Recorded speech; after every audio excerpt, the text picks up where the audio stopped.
Au milieu de l'agitation frénétique de la rue das Oliveira, des voitures de luxe passaient tandis que des gens bien habillés traversaient le trottoir, indifférents à la présence d'une dame aux cheveux gris assise par terre, entourée d'un panier de fleurs. Elle portait une robe bleue délavée mais impeccablement propre. Les mains tremblantes, il offrait des roses rouges aux passants, mais personne ne semblait s'en soucier. C'était Donna Rosa, une dame qui refusait d'être invisible. Juste derrière elle, le restaurant, La Essence, brillait avec ses parois vitrées et son enseigne dorée. De l'intérieur, Vitor Montenegro, le propriétaire de l'établissement, observait la scène avec un mélange d'irritation et de mépris. L'homme d'une quarantaine d'années, bien habillé dans son costume gris impeccable, était connu pour son obsession du contrôle et de la perfection. Encore cette femme, grogne Vitor en se tournant vers Camila, sa manager. Combien de fois dois-je dire que je ne veux pas de mendiants devant le restaurant? Camila tenta de l'apaiser, elle ne demande rien, monsieur, elle vend des fleurs. Cela ne ferait pas de mal de la laisser rester. Ça n'a pas d'importance, interrompit Vitor. L'image du restaurant passe avant tout. Sans attendre, Vitor sortit par la porte vitrée, traversant le trottoir à pas ferme. Il s'arrêta devant Donna Rosa, qui le regardait avec une sérénité désarmante. Tu dois sortir d'ici maintenant, dit-il en croisant les bras. Donna Rosa leva lentement les yeux, sans colère. Je veux juste vendre une fleur. Je ne te demande rien. Je m'en fiche. Il regarda ses mains, et se figea. Son regard fixé sur la bague en argent avec le symbole d'une rose gravée au centre. La même bague que ta mère portait quand elle a disparu. Son cœur s'est arrêté. Cette bague. Où l'as-tu eue? Le visage de Donna Rosa se durcit. Si tu veux savoir, retrouve-moi demain sur la Praça do Cedro. Le passé venait de frapper à sa porte. L'horloge indiquait 3h47 du matin. Dans le luxueux appartement Penthouse, Vitor Montenegro était allongé dans son lit, mais le sommeil ne venait pas. Ses yeux fixaient le plafond tandis que son esprit reproduisait sans cesse l'image de l'anneau d'argent à la main de Donna Rosa. La bague de ma mère. Il sursauta, comme si quelque chose l'étouffait. Il se dirigea vers la cuisine, ouvrit le réfrigérateur et en sortit une bouteille d'eau. Il but quelques gorgées, mais le goût lui parut amer. Cela n'a pas de sens. Ma mère est morte, ou a disparu, ou est-elle en vie? Le doute, telle une fine aiguille, lui transperça le cœur lentement et sans relâche. Il passa ses mains sur son visage, essayant de chasser ses pensées. Mais le symbole gravé sur la bague restait gravé dans son esprit. La rose gravée. Cette image était associée à de vieux souvenirs. Il se souvient de son enfance, où il jouait dans le salon pendant que sa mère, Béatrice, cousait. Des souvenirs clairs sont revenus à la surface. Maman, pourquoi tu portes toujours cette bague? A demandé le petit Vitor, âgé de 7 ans à peine, en regardant les doigts délicats de sa mère aligner les tissus. Parce qu'il me rappelle que, quoi qu'il arrive, j'aurai toujours la force de recommencer, répondit Béatrice en lui caressant les cheveux. Un jour, mon fils, tu comprendras le vrai sens de protéger ceux que tu aimes. Protéger ceux que vous aimez. De retour au présent, Vitor serra si fort la tasse en verre que le bruit de craquement résonna dans toute la cuisine. Il regarda la fissure dans le verre et ressentit exactement cela, brisé à l'intérieur. Cela ne peut pas être une coïncidence, murmura-t-il décidément. Il est retourné dans sa chambre, a enfilé une veste et a récupéré ses clés de voiture. Si elle sait quelque chose, je le découvrirai. Demain, à 7h du matin, je serai sur cette place. 7h de place do Cedro. La brise froide du matin soufflait à travers les arbres. Les oiseaux chantaient et le mouvement des feuilles produisait un son doux et apaisant. Mais rien de tout cela ne parut calmer Vitor, assis avec impatience sur un banc en bois. Ses yeux parcoururent tous les coins de la place, à la recherche de Donna Rosa. Elle ne vient pas. Son esprit commença à projeter des scénarios de déception. Peut-être qu'elle s'était enfuie. Peut-être qu'il ne savait rien. Peut-être qu'il se moquait juste de lui. C'est alors qu'une silhouette apparut au loin. Des pas lents. Une canne touchant le sol à intervalles réguliers. La robe bleue délavée était indubitable. Donna Rosa arriva, s'arrêta devant lui et sourit légèrement, comme si elle savait déjà tout ce qu'il traversait. « Tu es venu, dit-elle, sa voix douce mais ferme. « Je n'avais pas d'autre choix, répondit Vitor, sans patience pour les formalités. « Maintenant, dis-moi, où as-tu eu cette bague ?» Rosa s'assit à côté de lui. Elle posa la canne, croisa les mains sur ses genoux et lui fit face. Son regard était profond, comme celui d'une mère qui sait quelque chose d'important mais qui n'est pas pressée de le lui dire. « Tu veux vraiment savoir, Victor ?» demanda-t-elle en penchant la tête. « Parce que si je te le dis, ta vie ne sera plus jamais la même. » Il serra les poings, essayant de ne pas exploser. « Je ne suis pas là pour des énigmes, Donna Rosa. Si vous savez quelque chose sur ma mère, dites-le moi maintenant. » « Très bien, » dit-elle sans broncher. « Mais je vais d'abord te dire quelque chose. Écoute-moi attentivement. » Donna Rosa sortit un vieux mouchoir et l'ouvrit lentement, révélant une petite photographie. C'était une vieille photo jaunie avec le temps. Victor inclina son corps pour mieux voir. C'était une photo de sa mère. Béatrice souriait. Mais elle n'était pas seule. À côté d'elle se trouvait Rose. Oui, Rosa, plus jeune, serrant sa mère dans ses bras. « C'est impossible, » dit Victor, la voix tremblante. « Pourquoi es-tu à côté d'elle ?»« Parce qu'elle était ma meilleure amie, » révéla Rosa en le regardant avec les larmes aux yeux. « J'ai rencontré ta mère avant même ta naissance. Je t'ai vu grandir, de loin. J'ai aidé Béatrice lorsqu'elle avait besoin de s'échapper, mais je n'ai pas pu la sauver. » Le monde de Victor semblait tourner. Chacun de ces mots était un coup dur. Pour s'échapper? Fuir quoi? Fuir qui? Demanda-t-il, plus fort qu'il n'aurait dû. Rosa regarda autour d'elle pour voir si quelqu'un les surveillait. Puis il le regarda à nouveau sérieusement. De ton père, Victor. Ta mère s'est enfuie de ton père. Son cœur s'est presque arrêté. Ma poitrine avait l'impression qu'elle allait exploser.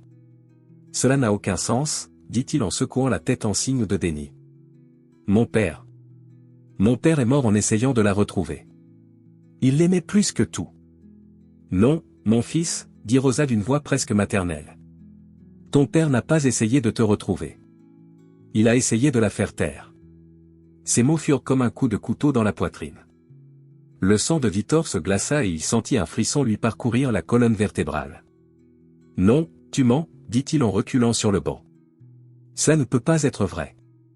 J'aimerais que ce soit un mensonge, Victor. Je le voulais vraiment. Rosa lui tendit la main et lui toucha doucement l'épaule. Mais tu dois entendre ça, sinon tu ne comprendras jamais de quoi il s'agit. Pourquoi devrais-je te croire? Dit-il en se levant. Ça pourrait être une astuce. Une manière de m'extorquer de l'argent. Argent? Rosa eut un rire amer.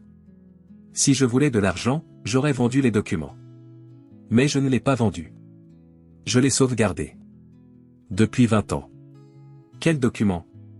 A demandé Victor en fronçant les sourcils.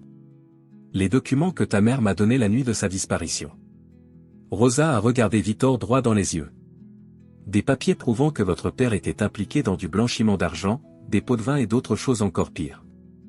Votre mère voulait tout rapporter à la police, mais avant de pouvoir le faire, elle a été obligée de fuir. Victor ressentit un mélange de choc et de colère. Il s'agenouilla devant Rosa et lui tint les épaules. Où sont ces documents, Donna Rosa? Demanda-t-il avec l'air d'un homme désespéré. Où sont-ils? Elle déglutit difficilement, prit une profonde inspiration et dit. Je les ai cachés. Et maintenant, il est temps pour vous de voir. Rosa se releva avec difficulté, tenant sa canne, et s'approcha de lui. Es-tu prêt, Victor? Elle a demandé. Parce que si vous décidez d'avancer, vous ne pourrez pas revenir en arrière. Ils vous traqueront. Ils vont te détruire, tout comme ils l'ont fait avec ta mère. Il hésita. Le doute commença à le ronger l'esprit. Le restaurant, son succès, sa vie confortable, tout pourrait disparaître. Mais au fond, il savait qu'il avait déjà franchi le point de non-retour. Il regarda Rosa et, d'une voix ferme, répondit. Montre-moi où sont les documents. Alors viens, mon garçon, dit Rosa avec une lueur de courage dans les yeux. Finissons ensemble. Alors qu'ils marchaient ensemble sur la place vide, une ombre se déplaça silencieusement derrière un arbre. Deux yeux froids regardèrent Victor et Rosa s'éloigner. Un homme en costume noir fouilla dans sa poche et en sortit un téléphone portable. Il déménage, patron, dit l'homme au téléphone. Il semble que Victor commence à comprendre ce qui se passe. À l'autre bout du fil, une voix calme mais menaçante répondit. Laissez-le le découvrir, jusqu'à ce que le moment soit venu. Après ça, nous l'avons achevé. L'homme a raccroché, a mis le téléphone dans sa poche et a disparu dans les arbres. Le jeu avait commencé. Et Victor était la prochaine cible. Le bruit des pas résonnait dans le couloir étroit. Le parquet craquait à chaque mouvement de Donna Rosa, qui marchait lentement, courbée, appuyée sur sa canne. Victor le suivait de près, en silence, mais son esprit était un tourbillon de pensées. Elle a dit que mon père avait essayé de faire taire ma mère. Non, cela ne peut pas être vrai. Ses poings étaient serrés et ses dents serrées de tension. Chaque mot prononcé par Rosa était comme un coup qui ouvrait une vieille blessure, dont il ignorait même l'existence. « Où allons-nous, Donna Rosa ?» demanda-t-il en essayant de garder un ton stable. « Allons à la maison où j'habite, répondit-elle sans se retourner. « Et où était ta mère la dernière fois que je l'ai vue ?» Le voyage était court, mais il semblait une éternité. La rue pavée menait à un petit groupe de maisons anciennes, où les murs étaient bas et les façades témoignaient du poids du temps. Chacune des maisons semblait avoir des histoires gravées dans leurs fissures. Quand ils arrivèrent, Rosa sortit une petite clé de sa poche et déverrouilla le portail en fer rouillé. Le bruit du métal rouillé grattant l'air donna un frisson à Victor. L'arôme de terre mouillée et de fleurs remplissait la pièce. « Entrez, mon fils, » dit Rosa en poussant la porte de la maison. « N'aie pas peur. Ici, vous êtes en sécurité, pour l'instant. » La maison était modeste, mais pleine de souvenirs. Des peintures anciennes, des photographies décolorées et une forte odeur de café frais remplissaient l'air. Dans le coin, un hôtel improvisé avec des bougies et une image de Notre-Dame. « Asseyez-vous là, Victor, » dit-elle en désignant un fauteuil en cuir marron, usé par l'usage. Il a obéi. Il s'assit lentement, sans la quitter des yeux. Il se sentait comme un enfant sur le point d'entendre une histoire effrayante. Rosa alla dans l'autre pièce et revint avec une caisse en bois. C'était une boîte solide, marquée de symboles anciens qu'il ne reconnaissait pas. D'un air sérieux, Rosa posa la boîte sur la table et s'assit face à lui. « Le voici, » dit-elle en passant ses doigts le long des contours de la boîte. « Tout ce que ta mère m'a demandé de protéger. » Victor regarda la boîte. Son cœur battait plus vite. Peur. Anxiété. Espoir. Curiosité. Tous ces sentiments réunis, vous écrasant la poitrine. « Qu'est-ce qu'il y a dedans ?» demanda-t-il en essayant de contrôler sa respiration. « La vérité, » dit Rosa en levant les yeux pour le regarder. « Et j'espère que tu es assez fort pour le supporter. » Elle tourna la clé dans la serrure de la boîte. Un léger clic résonna. Lorsque le couvercle s'est ouvert, une odeur de vieux papier s'est échappée. Victor se pencha pour voir le contenu. À l'intérieur, il y avait documents anciens portant des cachets d'entreprises inconnues. Reçus pour virements bancaires internationaux. Des photographies de personnes qu'il n'avait jamais vues auparavant. Une lettre pliée en deux, avec une écriture qu'il reconnut immédiatement. L'écriture de sa mère, Béatrice Montenegro. Il prit la lettre en serrant la main. La sueur commença à couler sur son front. « Oui, mon fils, » dit Rosa avec un regard triste. C'était la dernière lettre qu'elle a écrite avant de partir. Le cœur battant, Victor ouvrit la lettre. Ses yeux parcouraient les mots, et chaque phrase était un coup de couteau dans l'âme. « Mon cher Victor. Si vous lisez ceci, cela signifie que les choses ne se sont pas déroulées comme je l'espérais. Je voulais rester à tes côtés, mais j'ai dû partir pour te protéger. Je sais que tu pourrais me détester pour ça, mais c'était le seul choix que j'avais. Votre père. Ce n'est pas l'homme que vous pensez. C'est un homme puissant, mais le pouvoir corrompt.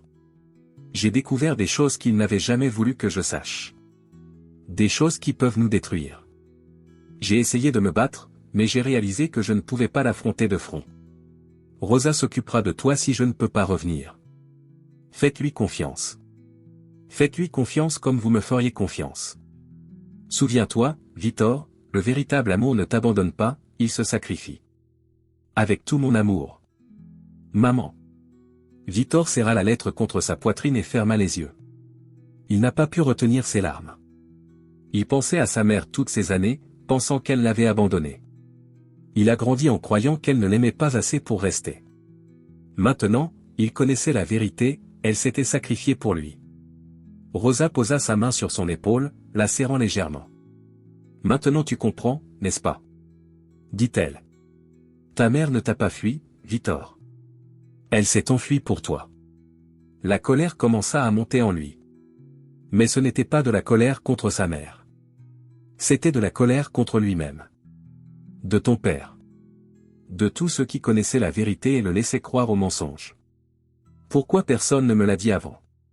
Demanda-t-il en se levant brusquement. Pourquoi m'as-tu laissé croire que ma mère était une lâche?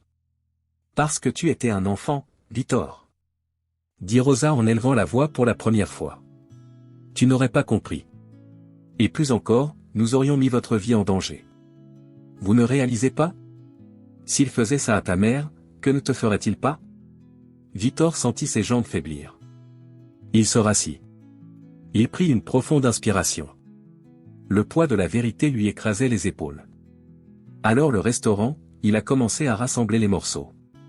Le restaurant a été financé avec de l'argent sale, n'est-ce pas? Rosa ne répondit pas, mais son regard suffisait. Victor a frappé la table si fort qu'une des tasses est tombée au sol et s'est brisée. Ils ont utilisé mon nom pour blanchir l'argent sale de mon père. A-t-il crié en regardant le sol avec de grands yeux. Toute ma vie. Toute ma réussite. Ce n'est rien. Non, mon fils, dit Rosa en lui tenant le visage avec ses mains ridées. Votre restaurant n'est pas le problème. C'est ce que vous en faites maintenant qui compte. Victor inspira profondément et essuya ses larmes. Il y avait un nouveau feu dans ses yeux. Que dois-je faire maintenant, Donna Rosa? Demanda-t-il en la regardant directement. D'abord, dit-elle en regardant prudemment autour d'elle, tu dois sortir d'ici. Il ne leur faudra pas longtemps pour se rendre compte que vous en savez déjà trop. Qui sont-ils? Demanda Victor, alarmé. Mais, avant que Rosa ait pu répondre, le bruit des pneus crissant sur l'asphalte leur parvint. Par la fenêtre, il aperçut une voiture noire s'arrêtant devant la maison. Deux portes s'ouvrirent en même temps et des hommes en costume noir sortirent précipitamment. Condamnés. Rose a crié. Ils sont venus après nous. Qui sont ces hommes? A demandé Victor en la poussant à se lever. Les hommes de main de ton père, ou l'homme qui a pris sa place. Dit Rosa en respirant fort. Ils ne nous laisseront pas sortir vivants s'ils nous attrapent. Victor ramassa la boîte de documents et regarda Rosa. Où partons-nous? Elle montra une porte arrière. Par la cuisine. Ne regarde pas en arrière, Victor. Ne jamais regarder en arrière. Son cœur battait comme un tambour. Il ne s'agissait plus seulement de découvrir la vérité. Maintenant, c'était un combat pour la survie. Le soleil se levait timidement à l'horizon, mais la journée de Victor Montenegro avait déjà commencé dans le chaos. Lui et Donna Rosa coururent dans une ruelle étroite, tandis que des bruits de pas lourds et des cris résonnaient derrière eux. Ils nous suivent. Dit Victor en regardant par-dessus son épaule. Deux hommes en costume noir s'avancèrent à grands pas, avec des regards prédateurs. Il faut se dépêcher. Continue à courir, mon garçon. Cria Donna Rosa, haletante. Ne regarde pas en arrière, tu entends? Ne regarde pas. Les jambes de Victor brûlaient, mais il ne s'arrêtait pas. Son esprit n'avait qu'un seul objectif, protéger la boîte à documents. Si ces hommes l'attrapaient, tout serait perdu. Il savait que ces papiers n'étaient pas seulement des preuves contre son père. Il s'agissait des pièces d'un puzzle plus vaste, quelque chose que je n'arrivais toujours pas à comprendre pleinement. Tourne ici. A crié Rosa en le tirant par la manche de sa veste. Les deux tournèrent à droite et entrèrent dans une rue déserte. La dame tira Victor derrière une pile de caisses en bois. Elle respirait fort, essayant de ne faire aucun bruit. Ils nous trouveront ici. Dit Victor, la voix essoufflée et désespérée. Ne t'inquiète pas.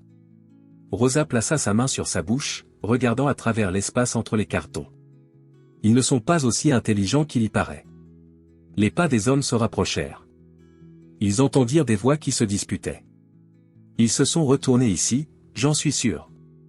Alors pourquoi ne sont-ils pas là? Fouillez les environs. Ils ne peuvent pas être allés loin. Victor retint son souffle. Il sentit sa poitrine se soulever et s'abaisser comme s'il était sur le point d'exploser. Rosa le regarda avec fermeté. Je n'avais pas besoin de dire quoi que ce soit. Il savait ce que signifiait ce regard, reste tranquille. Ne bouge pas. Les hommes passaient à leur côté. L'un des hommes a même regardé dans la ruelle, mais n'a vu que des ombres et de vieilles caisses. Passons de l'autre côté. Cria l'autre. Ils ont dû courir vers la place. Les pas s'éloignèrent. Rosa poussa un profond soupir et regarda Victor. Maintenant nous pouvons respirer, mais pas pour longtemps. Elle se releva difficilement en s'appuyant sur sa canne. Allez, il faut sortir d'ici. Victor sentait toujours son cœur battre à tout rompre. La peur d'être capturé le rendait plus alerte que jamais. S'il m'attrape, tout sera perdu. 20 minutes plus tard, un appartement caché. Donna Rosa et Victor se sont cachés dans un petit appartement derrière une boulangerie. L'odeur du pain frais emplissait l'air. C'était une maison simple mais accueillante, remplie de petites plantes dans des pots de fortune et d'une étagère remplie de vieux livres. Nous serons en sécurité ici, pour l'instant, dit Rosa en s'asseyant sur le canapé, visiblement épuisée. Je ne suis plus aussi rapide qu'avant. Ils nous trouveront, Rosa, dit Victor en regardant anxieusement par la fenêtre. Ils le font toujours. Seulement si vous êtes assez bête pour utiliser votre téléphone ou une carte de crédit. Elle sourit avec lassitude. Repose-toi, mon garçon. Nous allons avoir besoin de toute l'énergie dont nous disposons. Mais Victor ne pouvait pas se reposer. Il ouvrit la boîte en bois qu'il transportait et commença à feuilleter les documents. Il avait besoin de tout voir, de tout comprendre. Il n'avait plus le temps d'ignorer ce qu'il avait sous les yeux.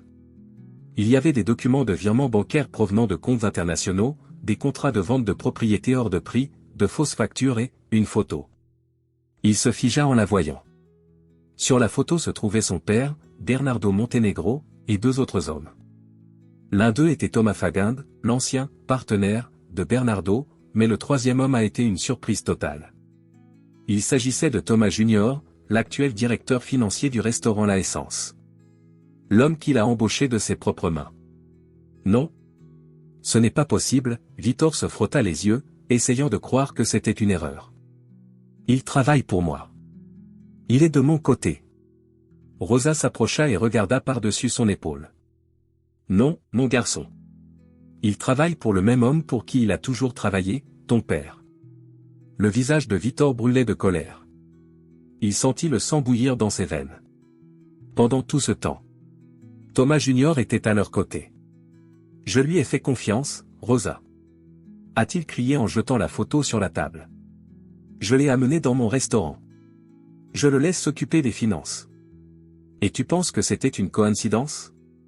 Dit Rosa en haussant un sourcil. Ils avaient besoin de quelqu'un à l'intérieur, Victor. Ils en ont toujours besoin. Victor faisait les 100 pas, les pensées courant dans sa tête. Il savait qu'il ne pouvait pas retourner au restaurant. Il savait que s'il faisait cela, il serait suivi, surveillé et peut-être même capturé. Il faut que je récupère mes affaires, Rosa. Il faut que je retourne au restaurant. Il la regarda, déterminé. Je vais démasquer ces salauds. Non. Dit-elle fermement. Si tu pars maintenant, c'est exactement ce qu'ils veulent. Ils vous attendront. Ça ne me dérange pas. Je vais les affronter de front. Dit-il, sa colère prenant le dessus. Ce n'est pas un film d'action, mon garçon. Rosa le tenait par les épaules. Vous n'avez pas affaire à des amateurs. Ils ont tué ta mère, ils te tueront aussi si tu es assez bête pour te montrer. Ces paroles furent un coup porté à la poitrine de Victor. Il tomba sur le canapé, enfouissant son visage dans ses mains. Les larmes coulaient, silencieuses et chaudes. C'était le poids de toute la vérité qui pesait sur lui. Je ne sais pas quoi faire, Rosa, dit-il d'une voix faible. Je suis seul, complètement seul. Ce n'est pas le cas, Victor. Rosa s'est approchée et lui a tenu le visage à deux mains, tout comme sa mère. Tu m'as. Et maintenant vous avez la vérité. C'est plus que ce que beaucoup ont fait. Elle le regarda dans les yeux. Les yeux de la mère. Écoute attentivement, mon garçon. Si vous y allez maintenant, vous perdrez. Ils te détruiront et ta mère ne sera jamais retrouvée. Mais si vous êtes intelligent, si vous utilisez votre tête au lieu de votre colère, vous pouvez inverser la tendance. Comment? A-t-il demandé en essuyant ses larmes. Vous avez quelque chose qu'ils veulent. Elle a montré la boîte à documents. Ils tueraient pour ça. Si vous jouez bien vos cartes, elles viendront à vous. Mais quand ils viendront, vous serez prêts. Victor hocha lentement la tête. La flamme de la colère brûlait toujours, mais il y avait désormais une stratégie derrière elle. D'accord, dit-il. Renversons la situation. Rosa sourit, mais ses yeux étaient pleins d'inquiétude. Elle savait que les choses allaient empirer. Si vous voulez gagner, vous devez avoir un objectif clair. Et je vais vous en donner un, retrouver votre mère, Victor. Parce que si elle est encore en vie, elle t'attend. Le cœur de Victor se serra. Le désir de vengeance a cédé la place à quelque chose de plus fort. Espoir. Il ferma la boîte à documents, se leva et regarda Rosa avec détermination. Je la retrouverai, donna Rosa. Même si je dois faire tomber le monde entier pour y parvenir. Dehors, dans la rue, une voiture noire passait lentement. L'homme assis sur la banquette arrière a allumé une cigarette et, en observant la maison, a dit au conducteur. Maintenant, nous en sommes sûrs. Il en sait déjà trop. La voiture est partie, mais le jeu ne faisait que commencer. Et Victor était prêt à jouer. Une légère pluie est tombée sur la ville, peignant l'asphalte d'un éclat argenté. Les phares des voitures traversaient l'obscurité, illuminant brièvement les rues à leur passage. Victor Montenegro se tenait dans un coin, sous un chapiteau, observant tout autour de lui avec des yeux attentifs. Chaque passant avait l'air suspect. Chaque voiture noire qui tournait au coin faisait battre son cœur. Ils savent que je suis là. Ils me surveillent. Son instinct lui disait qu'il n'était pas en sécurité. Il avait quitté l'appartement de Donna Rosa à la tombée de la nuit, comme convenu. Il se trouvait désormais à 2 pâtés de maison de son restaurant, La Essence, mais le sentiment d'être observé ne le laissait pas tranquille. Il regarda le reflet dans une fenêtre et aperçut, au fond, un homme debout de l'autre côté de la rue. Vêtu d'un costume noir, il faisait semblant d'être au téléphone, mais il le regardait clairement. « Je ne vais pas me faire prendre comme ça », murmura Victor pour lui-même. Il resserra la sangle du sac à dos où il transportait la boîte de documents. Je ne pouvais pas perdre ces papiers. On y trouvait la preuve que le restaurant qu'il aimait tant était en réalité le cœur d'un réseau de blanchiment d'argent. Toute sa vie, il a été un pion dans un jeu auquel il ne savait même pas qu'il jouait. Il inspira profondément, souleva la capuche de son manteau et décida de ne pas aller au restaurant. Ils s'attendent à ce que j'y aille, pensa-t-il. Puis il changea de direction et s'engagea dans une rue étroite et mal éclairée. Mais juste devant, il s'est arrêté. 2 hommes en costume noir se tenaient au coin de la rue. L'un d'eux s'appuie contre le poteau, l'autre fait semblant de vérifier quelque chose sur son téléphone portable. Victor sentit un frisson lui monter au ventre. « Merde », murmura-t-il. Il se retourna et vit que l'homme qui faisait semblant de parler au téléphone traversait maintenant la rue vers lui. Il le coinçait. Victor inspira profondément, regarda autour de lui et vit une porte en fer entr'ouverte à côté d'un ancien entrepôt. Sans réfléchir, il courut et entra. Il monta un escalier en fer qui craquait à chaque marche. Lorsqu'il atteignit le 2e étage, il baissa les yeux et vit les 3 hommes entrer dans l'entrepôt. « Il est venu ici. J'ai monté les escaliers. » dit l'un d'eux. Victor courut jusqu'au bout du couloir et ouvrit une porte. C'était un entrepôt abandonné, avec des cartons et des étagères remplies d'objets anciens. Il s'est caché derrière une pile de cartons et a contrôlé sa respiration, essayant de ne faire aucun bruit. Les pas des hommes résonnaient en bas. « Il est ici. Vérifiez chaque pièce. » La voix était autoritaire et froide. Victor regarda le téléphone portable dans sa poche et songea à appeler quelqu'un. Mais qui? Nain? Camille? Non, je ne pouvais plus faire confiance à personne maintenant. Je suis seul, pensa-t-il en sentant sa poitrine se serrer. Mais je suis aussi plus intelligent qu'il ne le pense. Il regarda autour de lui et vit quelque chose qu'il pourrait utiliser à son avantage, un tuyau de fer posé sur le sol. Il saisit fermement le tuyau et attendit. Les pas se rapprochaient. Le bruit d'un coup de pied dans une porte provenait du couloir. « Allez, Victor. Ne complique pas les choses. » La voix de l'homme semblait plus proche. « Cela ne doit pas être difficile. Donnez-nous la boîte et nous vous laisserons sortir d'ici vivants. » Mensonge. Il savait que même s'il remettait les documents, il ne le laisserait pas partir. Il fallait le faire taire. La porte du débarras a été enfoncée. Victor retint son souffle. Les hommes entrèrent lentement, lampe de poche à la main, balayant la pièce de leur faisceau de lumière. L'un des hommes, chauve et costaud, se dirigea vers les loges où se cachait Victor. Il fit un pas, puis un autre. Lorsqu'il s'est arrêté devant les cartons, Victor a agi. « Ah ! a crié Victor en se levant et en frappant l'homme à la tête avec le tuyau de fer. Le coup fit tomber l'homme à genoux, abasourdi. Le deuxième homme, vêtu d'un costume et les cheveux plaqués en arrière, courut vers Victor, mais il bougeait déjà. L'adrénaline a pris le dessus. Il a saisi le tuyau à deux mains et a frappé l'homme au bras, faisant tomber sa lampe de poche au sol. « Bâtard !» cria l'homme en avançant. Les deux ont commencé à se battre. Ce fut un combat brutal. Victor a posé un genou sur le ventre de l'homme, mais son adversaire était fort. L'homme l'a poussé contre une étagère métallique qui est tombée avec fracas. Les lunettes se sont cassées. Le bruit résonnait dans tout l'entrepôt. Mais avant que l'homme ne puisse le frapper à nouveau, Victor ramassa un morceau de verre et le pointa sur lui. « Il arrive !» cria-t-il, sa poitrine se soulevant et s'abaissant rapidement. « Reste où tu es ou je te coupe. » L'homme leva les mains mais ne recula pas. Il sourit. « Tu ne feras pas ça, mon garçon. Je le vois dans tes yeux. » dit-il en regardant Victor de haut en bas. « Tu n'as pas le courage. » Victor fit un pas en avant, les yeux fixés sur l'homme. « Testez donc mon courage. » Le sourire de l'homme disparut. Il savait que Victor était sérieux.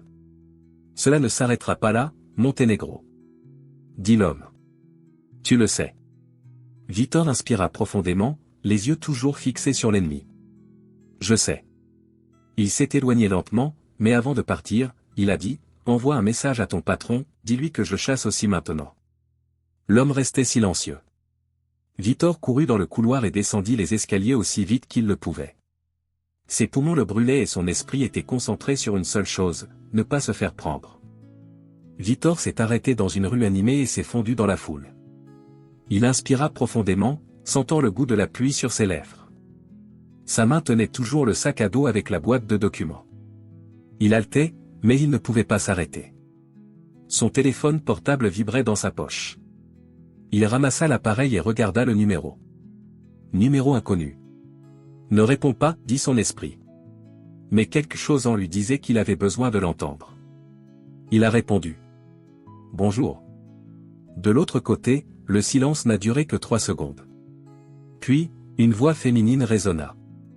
Victor, c'est moi, mon fils. Le monde de Victor s'est arrêté. Son corps s'est figé. Cette voix. Mère? dit-il, la voix brisée. Mère? Et toi? Oui, mon fils, c'est moi, dit Béatrice d'une voix tremblante. Ils m'ont trouvé, Victor. Je n'ai pas beaucoup de temps. Le cœur de Victor se mit à battre comme un tambour. Où es-tu? Maman, dis-moi où tu es. Cria-t-il, sentant sa poitrine se serrer. Ils arrivent, mon amour. Ne fais confiance à personne, pas même à la personne à côté de toi. Elle travaille pour eux. Qui est-elle, maman? Qui travaille pour eux? A crié Victor, presque désespéré. Avant que Béatrice ne puisse répondre, il y eut le bruit d'une porte qu'on défonçait. Non. Cria Victor, entendant le bruit des combats puis le son le plus froid qu'il ait jamais entendu. Un coup? Le téléphone est devenu silencieux. Mère? Mère? Victor a crié au milieu de la rue, mais il n'a entendu que le silence. Victor tomba à genoux, son téléphone portable toujours à la main. Ses larmes coulaient de manière incontrôlable, chaudes et lourdes comme du fer en fusion. La douleur était atroce, mais le choc était encore plus grand. Non. Cela n'arrive pas. Cela ne peut pas arriver. Il regarda l'écran de son téléphone portable, attendant que le numéro inconnu rappelle. Mais rien. Appel terminé, a clignoté sur l'écran, froid et impassible. Maman. Maman, s'il te plaît, réponds-moi. A crié Victor, comme si sa voix pouvait traverser le monde et l'atteindre. Silence. Tout autour de lui, les gens regardaient, mais personne ne s'arrêtait. Personne ne l'a aidé. Le monde a évolué, comme si de rien n'était. Cela lui fit réaliser quelque chose de terrible. Il était complètement seul. Le vent soufflait fort, faisant trembler les lampadaires. Le froid de la pluie qui tombait sur son visage n'était rien comparé à la douleur dans sa poitrine. Il avait envie de pleurer, il avait envie de crier, mais il savait qu'il ne le pouvait pas. Pas ici. Pas maintenant. S'ils ont entendu cet appel, ils vont me poursuivre. Il se releva lentement, s'essuyant le visage avec la manche de sa veste. Le look auparavant perdu était désormais différent. Feu. Détermination. Colère. Tu crois que tu peux me briser, dit-il en tenant le téléphone portable dans sa main jusqu'à ce que ses doigts deviennent blancs. Mais tu viens de me donner encore une raison de plus pour vous détruire tous. Il regarda autour de lui et, avec la froideur de quelqu'un qui a déjà tout perdu, murmura. Ça ne s'arrête pas là. 30 minutes plus tard, cage d'urgence. Victor savait qu'il avait besoin d'un endroit sûr pour récupérer. Il a trouvé un vieil immeuble en banlieue, où il avait séjourné à d'autres occasions lorsqu'il voulait disparaître de sa routine. Il monta au 3e étage et entra dans l'appartement 304, un petit appartement loué par un ami de confiance. Personne ne connaissait cet endroit, pas même Camilla ou Anna. Il ferma la porte avec 3 serrures et s'appuya contre celle-ci, respirant profondément. Réfléchis, Victor. Pense. Il posa son sac à dos sur la table et ouvrit la boîte de documents. La lettre de sa mère était toujours là. Il la retint à nouveau, comme si ces mots étaient le seul ancrage de la raison qui lui restait. Si vous lisez ceci, cela signifie que les choses ne se sont pas déroulées comme je l'espérais. Je voulais rester à tes côtés, mais j'ai dû partir pour te protéger. Les mots résonnaient dans son esprit. Elle a essayé de me protéger. Et maintenant, elle en paie le prix. La haine monta dans sa poitrine. Il feuilleta à nouveau les documents, de plus en plus vite, comme s'il essayait de trouver la réponse à toutes ces questions. Alors, il l'a trouvé. Un nom qu'il n'avait pas remarqué auparavant. Julie Cortez. Qui es-tu? Murmura-t-il en fronçant les sourcils. Ce nom figurait sur une liste de contacts, de confiance, que sa mère avait écrite au dos d'un des papiers. Il y avait aussi une adresse manuscrite, rue Adas Giolta, 29. Peut-être que tu sais quelque chose. Dit Victor décidément. Pendant ce temps un lieu sombre et inconnu. Le bruit de pas lents et réguliers résonnait dans un couloir en béton. La lumière cligna des yeux par intermittence, illuminant brièvement les murs gris. À la fin du couloir, une lourde porte en fer était enthousiaste. À l'intérieur, Béatrice Montenegro était à genoux. Son visage était marqué d'échymose et ses cheveux gris sont tombés dans ses yeux. Mais ses yeux étaient toujours vivants. Il y avait du feu dedans. Le feu de quelqu'un qui n'abandonnerait pas. Vous avez été fort jusqu'à présent, Béatrice. Je reconnais cela. Dit une voix masculine en arrière-plan. Elle leva lentement la tête, regardant en direction de la voix. C'était lui. Un homme grand et élégant, portant un costume impeccable, avec un sourire froid et venimeux. Thomas Junior. Vous, dit Béatrice, crachant du sang sur le sol. Tu n'étais jamais rien de plus qu'une ombre de ton père. Une souris qui vit dans des coins sombres. Les rats survivent, Béatrice. Il s'approcha, arrêtant quelques centimètres d'elle. Et maintenant, votre garçon courageux est sur le point de tomber dans un piège que j'ai préparé moi-même. Les yeux de Béatrice s'écarquillèrent. Si vous le touchez. Je le jure. Je jure que je vous finirai de vous finir. Sa voix était tremblante, mais pleine de conviction. Thomas Junior sourit et s'agenouilla devant elle. J'admire ton esprit, Béatrice. Il tenait fermement son visage, la forçant à le regarder. Mais dis-moi, qui va le sauver maintenant? Toi? Elle ne peut même pas se sauver. Béatrice a continué à regarder dans ses yeux. Il n'a pas détourné le regard. Il n'a pas clignoté. Et lentement, un sourire provoquant est apparu sur son visage ensanglanté. Il n'a pas besoin de moi pour se sauver. A-t-elle dit. Il a quelque chose que vous n'aurez jamais, Thomas. Il a une raison. Le sourire de Thomas a disparu. Il lâcha brusquement son visage et se leva. Voyons combien de temps cette raison durera quand il se rendra compte que vous êtes entre mes mains. Il a agité les hommes derrière lui. La bâillonne. J'ai un appel à faire. Béatrice ferma les yeux. Pas par peur. De haine. Retour à Victor, rue Adas Giolta, 29. Victor est arrivé à l'adresse. C'était une maison modeste, avec des rideaux dessinés. Il s'approcha, faisant sonner la sonnette. Son cœur battait. Chaque seconde ressemblait à une éternité. La porte s'ouvrit. Une femme de 50 ans, les cheveux bruns attachés dans un chignon, le regarda avec méfiance. Qui es-tu? Elle a demandé. Je m'appelle Victor Montenegro. Il a avalé fort. J'ai besoin de votre aide. Ma mère est vivante et elle est en danger. Je sais que tu la connais. Votre nom était sur sa liste. Julia Cortez, non? La femme se figea. Ses yeux s'écarquillèrent. Comment as-tu? Elle a regardé autour de lui, comme si elle cherchait quelqu'un. Entrez. Maintenant. Victor est entré rapidement. La femme a verrouillé la porte et a tiré le rideau. Tu n'aurais pas dû venir ici, mon garçon. S'il vous voit ici, ce sera la fin pour nous deux. Ça ne me dérange pas. Dit Victor, avec colère. J'ai besoin de savoir où est ma mère.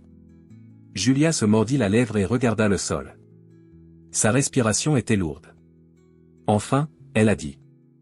Je ne sais pas où elle est maintenant, mais je sais qui c'est. OMS? Criant Victor. Elle le regarda droit dans les yeux. Camilla. Julia a dit, sérieusement. Camilla le sait. Le monde de Victor s'est arrêté. Quoi? Il a pris un pas en arrière. Tu mens. Camilla travaille pour moi. Elle ne ferait jamais ça. Ouvrez les yeux, mon garçon. Julia dit fermement. Elle travaille pour Thomas Junior depuis le début. L'air semblait avoir quitté les poumons de Victor. Il s'appuya contre le mur, essayant de traiter ce qu'il venait d'entendre. Camilla. Votre ami. Votre confident. Espèce de traître. Non, Victor chuchota, secouant la tête comme s'il essayait d'expulser cette idée de son esprit. Non, ça ne peut pas être vrai. Camilla ne me ferait pas ça. Je la connais. Julia Cortez a croisé les bras et a regardé Victor avec un look sérieux et fatigué, comme quelqu'un qui a déjà vu ce film. Si vous croyez toujours que, mon garçon, alors tu es tube que je ne le pensais, dit-elle en poursuivant ses lèvres. Je vous demande, combien de fois avez-vous pris des décisions importantes dans le restaurant qui faisaient confiance à ses conseils? Ça ne signifie rien. Il répondit, sa voix devenant plus forte. Camilla est avec moi depuis le début. Elle m'a aidé à tout construire. Cela vous a-t-il aidé ou vous a contrôlé? Julia a rétorqué, le coupant comme une lame froide. Les mots de Julia frappent Victor comme une pierre dans la poitrine. Il ouvrit la bouche pour répondre, mais rien n'est sorti. Les souvenirs ont commencé à revenir. Toutes ces fois où il a pris une décision difficile, et Camilla l'a convaincu de changer d'avis avec un sourire, un conseil, je veux seulement le meilleur pour vous, Victor. Il ferma les yeux et pressa ses mains contre sa tête, comme s'il essayait de bloquer les souvenirs, mais il ne pouvait pas. Non, ça ne peut pas être, il a dit, plus pour lui-même qu'à Julia. Camilla est mon amie. Elle est mon amie. Parfois, les coups de poing les plus profonds viennent des mains qui nous tenaient les épaules, garçon. Julia dit, sa voix plus douce cette fois. Je sais que ça fait mal. Je sais. Mais il n'y a plus de temps pour vous tromper. Victor prit une profonde inspiration et regarda Julia. Maintenant, ses yeux n'étaient plus remplis de doute. Ils étaient remplis de rage. Où est-elle? A-t-il demandé fermement. Dans le restaurant, probablement. Dit Julia, baissant sa voix. Si Thomas Junior a un contrôle sur elle, il voudra la garder près de vous. Pas pour longtemps, Victor murmura, ramassant son sac à dos et le jetant sur son dos. Attends une minute. Dit Julia, bloquant son chemin, vous ne pouvez pas y aller comme ça. Ils vous attendent. Ne soyez pas idiot. Je ne la laisserai pas s'échapper, dit-il, en regardant Julia. Je ne suis plus le Victor qu'il pense qu'il contrôle. Il ne vous contrôle pas seulement, mon garçon. Dit Julia, tenant son bras. Il contrôle tout le jeu. Si vous allez maintenant au restaurant, vous tomberez directement dans le piège. Et que voulez-vous que je fasse? Dit Victor, sa voix pleine de frustration.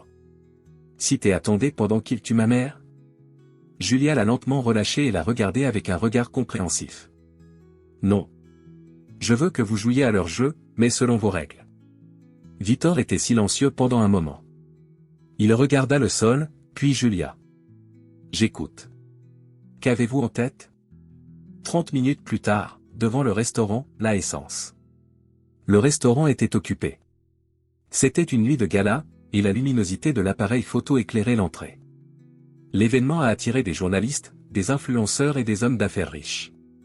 Une nuit parfaite pour se cacher à la vue. De l'autre côté de la rue, Victor a tout regardé de loin, avec le capot de son manteau couvrant une partie de son visage. Il avait les yeux fixés sur une seule cible, Camilla. Elle était là. Belle et impeccable dans sa robe de soie noire, donnant des ordres au serveur et accueillant les invités avec un sourire professionnel sur son visage. Le même sourire qu'il avait vu tant de fois auparavant.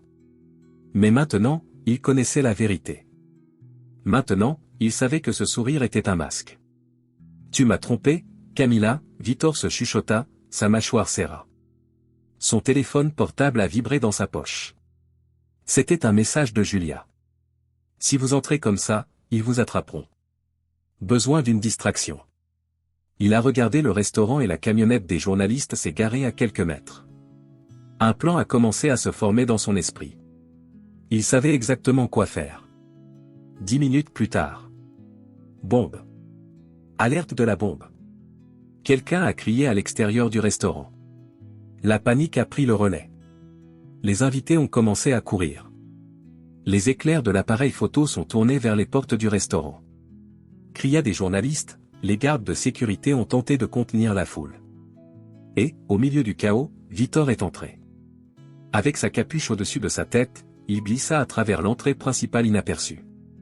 Un serveur a crié que tout le monde devrait partir, mais il a continué directement dans le couloir latéral. Il savait exactement où il allait. Le couloir a conduit au bureau. Le bureau où devrait être Camilla. Où elle est toujours restée les jours d'événements. Victor a ouvert la porte tout de suite, avec tellement de force que la poignée a frappé le mur. Et elle était là. Camilla était assise à la table, tapant sur l'ordinateur. Quand elle l'a vue, son visage se figeait. « Victor. Que faites-vous ici ?» dit-elle, surprise. Mensonge. Elle n'a pas été surprise. « N'agis pas stupide, Camilla. » dit-il, fermant la porte derrière lui et le verrouillant. Maintenant, il n'y avait plus de sort pour elle. « De quoi parles-tu » dit-elle, essayant de se lever calmement. « Écoutez, je sais que vous êtes nerveux, mais... » Asseyez-vous. Dit-il en pointant son doigt sur la chaise. Maintenant. Le ton de sa voix n'a laissé aucune place à la discussion. Camilla s'est assise lentement, gardant ses mains visibles. Regardez, Victor, quoi qu'il vous ait dit, ce n'est pas vrai. Je suis de ton côté. De mon côté ? De mon côté. Il a ri, mais c'était un rire plein de haine. Vous êtes du côté de Thomas Junior, vous serpent. Les yeux de Camilla s'écarquillèrent un instant. Mais ce n'était qu'un instant. Donc tu sais déjà, dit-elle, changeant complètement son ton de voix. Le ton doux a disparu, et il ne restait plus que la froideur. Oui. Dit-il en s'approchant lentement. Maintenant je sais que tu étais là depuis le début, me manipulant, me faisant croire que tu étais mon ami.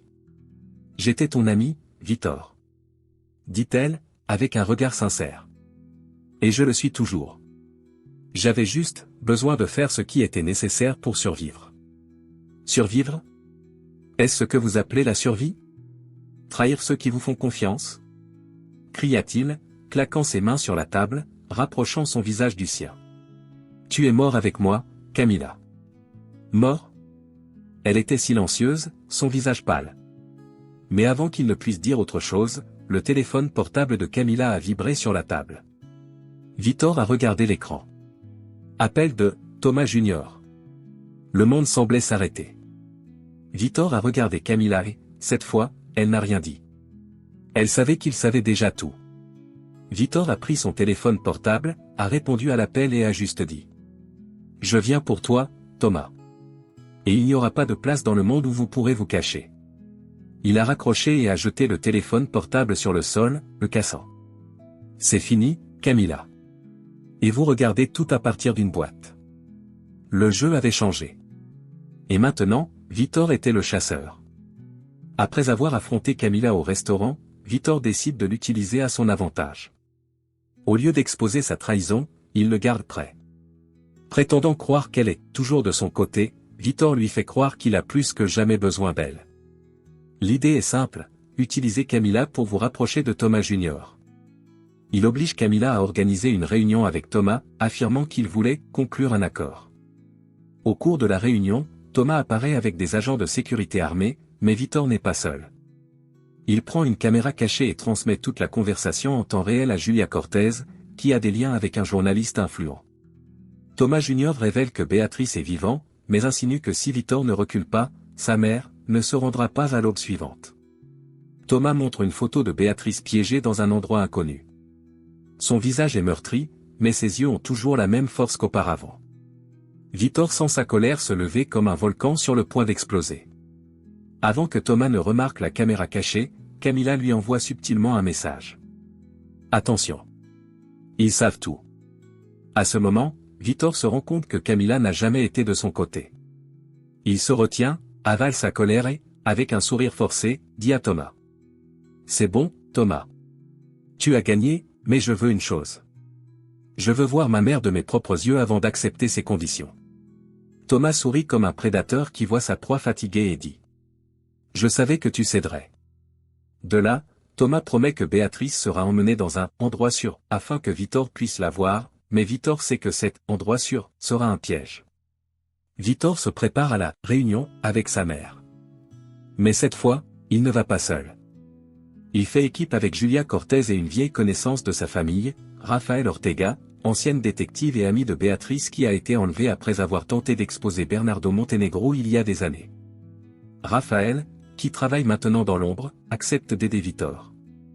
Le trio élabore un plan pour tout enregistrer, recueillir des preuves et exposer le réseau criminel dirigé par Thomas. La mission, sauver Béatrice et démasquer l'opération criminelle de Thomas Jr. en direct. Cependant, il y a un problème, Camilla est manquant. Victor ne sait pas si elle s'est enfuie ou si elle aide Thomas directement. Cela vous met en état d'alerte, car vous savez maintenant que quelqu'un vous regardera à tout moment. L'atmosphère de la persécution augmente, le public estime qu'à tout moment, quelque chose pourrait mal tourner. Le lieu de rencontre est un ancien entrepôt au bout d'une route déserte. Un lieu de livraison, classique, où tout sent une embuscade. Lorsque Victor arrive, Thomas est déjà là, souriant avec ses mains dans ses poches. À côté de Thomas, deux hommes de main armés et Béatrice. Elle est à genoux, les mains attachées et son visage fatigué. Quand elle voit Victor, ses yeux brillent d'espoir. Phil. Je savais que tu viendrais. Dit Béatrice, sa voix faible, mais pleine d'émotion. Je viendrai toujours, maman. Toujours. Victor répond, avec un cœur lourd. Thomas lève les mains théâtralement. Quel moment touchant, non. Mère et fils ensemble à nouveau. Maintenant, allons au point. Où sont les documents, Victor? Vous avez le choix, remettre les journaux et tout le monde sort vivant. Ou, il pointe l'un des hommes de main. Ou elle ne partira pas d'ici. Victor prend une profonde inspiration et lève lentement les mains. J'ai apporté les documents. Il retire lentement son sac à dos et le place sur le sol. Ils sont tous ici. Mais je veux ma mère maintenant. Thomas claque ses doigts et le sablier s'approche pour saisir le sac à dos. Pendant ce temps, Victor garde son regard fixé sur sa mère. Il voit son visage se tordre dans l'inquiétude. Quelque chose ne va pas. Quelque chose est sur le point de se produire. Au moment où l'homme de main attrape le sac à dos, le bruit d'un coup de feu coupe dans les airs. Béatrice crie. Victor regarde sur le côté et voit Camilla tenir un pistolet. Elle a tiré, mais pas à Victor. Elle a tiré sur Thomas Jr. Tu as pris trop de temps, Thomas. Je suis fatigué d'être votre morceau d'échec. Dit Camilla, avec des larmes dans ses yeux et le pistolet pointé sur Thomas, qui est maintenant par terre, saignant. Camilla n'était pas seulement un traître, elle jouait contre Thomas tout le temps. Avec Thomas blessé, le chaos s'ensuit. Les hommes de main pointent sur Camilla, mais Rafael Ortega et Julia Cortez apparaissent par derrière, tirant sur les hommes avant de pouvoir réagir. L'entrepôt devient un champ de bataille. Victor court pour libérer les mains de Béatrice. Il la serre fort dans ses bras. Je pensais que je t'ai perdu, maman. Je ne te quitterai jamais, mon fils. Jamais. Pendant ce temps, Camilla regarde Victor de loin, tenant toujours l'arme, mais ne le vise pas. Je n'avais pas besoin de faire ça, Victor. J'aurais pu rester du côté de Thomas, mais je vous ai choisi. Victor la regarde, son visage plein de haine et de mal. Il répond. Et je choisis de ne plus jamais vous faire confiance. Camilla baisse la tête, retenant les larmes. Quand tout le monde pense que le danger est terminé, Thomas, saignant sur le sol, sort un pistolet caché et le pointe vers Béatrice. Un coup est entendu. Non! Crie Victor, plaçant son corps devant Béatrice. Le corps de Victor tombe au sol. Silence. Le monde s'arrête. Victor est allongé sur le sol, immobile. Béatrice s'agenouille à côté de lui, pleurant désespérément. Fils, non. Ne me quitte pas. Camilla s'approche lentement, tremblant. Elle regarde Thomas, qui est toujours en vie mais qui peut à peine respirer. Avec des yeux pleins de haine, Camilla pointe l'arme sur lui. C'est pour tout ce que vous avez fait. Elle tire. 2 coups. Thomas tombe pour toujours. Raphaël et Julia approchent Béatrice et Victor. Julia vérifie son rythme cardiaque. Il est toujours en vie. Appelez l'ambulance. Maintenant. Béatrice embrasse le visage de Victor. Tu étais plus fort que jamais. Tu m'as sauvé. Les sirènes d'ambulance commencent à s'approcher. Une semaine plus tard. Victor est allongé dans un lit d'hôpital, sa poitrine bandée. Béatrice est assise à côté de lui, lui tenant la main. Il ouvre lentement les yeux et voit son visage. Mère. Oui mon amour. Je suis là. Et maintenant, je ne quitterai plus jamais votre côté. Les médias explosent avec les preuves divulguées par Julia Cortez. L'opération de blanchiment d'argent est démantelée, Thomas Junior est exposé et le restaurant La Essence est vendu. Victor décide de recommencer. Pas de luxe, pas de mensonge. Juste lui et sa mère. Dans sa main se trouve l'anneau d'argent. Peu importe ce qui se passe, j'aurai toujours la force de recommencer.